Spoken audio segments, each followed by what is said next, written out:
మీరు బైబిల్ చదవండి, first Bible చదవండి. మీరు పాత నిబంధన చదవండి, కొత్త నిబంధన చదవండి, ఆ భక్తుల జీవితాలను చదవండి. వారు దేవుని కోసం ఎంత గొప్పగా జీవించారో చూడండి ఒకసారి. ఎన్ని కష్టాలు వచ్చినా కానీ వాళ్ళు లోబడలేదు, సైతానికి లోబడలేదు, లోకానికి లోబడలేరు, దేనికి లోబడలేరు. నశించిపోయిన వారు బైబిల్లో లేరా అండి? ఉన్నారు చాలామంది. సంసోన్ నశించిపోయాడు, దేవుడు ఇచ్చిన అభిషేకాన్ని దెలీలా కోసం వాడాడు పరిశుద్ధుడు, అవునా? సొలొమోన్ నశించిపోయాడు, సొలొమోనుకు దేవుడు అంత జ్ఞానాన్ని ఇస్తే 1000 మందిని చేసుకున్నాడు పరిశుద్ధుడు. చూడండి, ఒక ఆశీర్వాదంను నువ్వు సరిగా వాడకపోతే ఏ విధంగా నశించిపోతావని బైబిల్లో ఎంతోమంది ఉన్నారు. అలాగే ఆశీర్వాదాల కొరకు నువ్వు పరిగెత్తకని బైబిల్ స్పష్టంగా తెలియజేస్తుంది. ఆశీర్వాదమే నీ మెయిన్ గోల్ అయినప్పుడు నువ్వు ఆశీర్వాదం కాదు కదా, నీవు అసలు ఏమీ పొందుకోలేవు దేవుని దగ్గర నుండి. నీ గోల్ దేవుడై ఉండాలి. నీ దృష్టి అంతా ఎవరిపైన ఉండాలి? దేవుని పైన ఉంచాలి.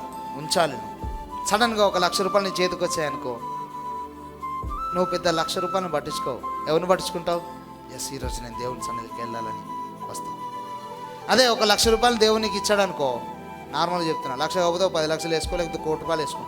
ఆ 1,00,00,000 రూపాయలు ఇంట్లో పెట్టుకున్నావు అనుకో, నువ్వు చర్చికి వచ్చినా కానీ నీ మైండ్ అంతా ఇంటి మీద ఉంటుంది. ఎందుకంటే ఇంట్లో 1,00,00,000 రూపాయలని ఎవడో దొంగొస్తా ఉన్నాడు, ఎవడో చెత్తుకొని పోతాడు, నీ మైండ్ మొత్తం ఆనే ఉంటుంది.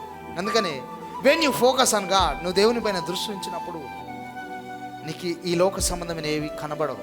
ఈ శద్రకు, మేషకు, అబేద్నెగోలాగా ఎన్ని ఇబ్బందులు అయినా పట్టించుకోరు, ఎన్ని పరిస్థితులు ఎదురైనా కానీ వాళ్ళ దృష్టి అంతా దేవుని పైన ఉంటుంది.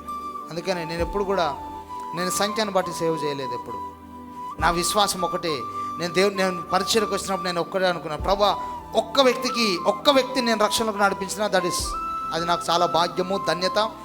ఒక్క వ్యక్తికైనా నేను బాప్తిసం ఇవ్వాలి ప్రభా అని నేను ప్రార్థన చేసి వచ్చాను. నాతో పాటు ఒక వ్యక్తినైనా నేను రక్షణకు నడిపించాను. ఈ పాటికి ఎంతోమందికి నేను బాప్తిసాలు ఇచ్చాను. ఈ 4 సంవత్సరాల్లో ఎంతోమంది నేను రక్షణకు నడిపించాను. దేవుడు నా ద్వారా కార్యాన్ని చేశాడు, అద్భుతంగా దేవుడు నడిపిస్తున్నాడు.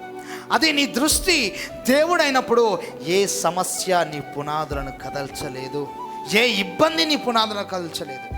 ఎంత పెద్ద సమస్య వచ్చినా సరే, లైఫ్ అండ్ డెత్ సిచ్యువేషన్ వచ్చినా సరే, ఖచ్చితంగా దేవుని దానిలో నుంచి లేవనెత్తాడు యేసు. ఆమేన్.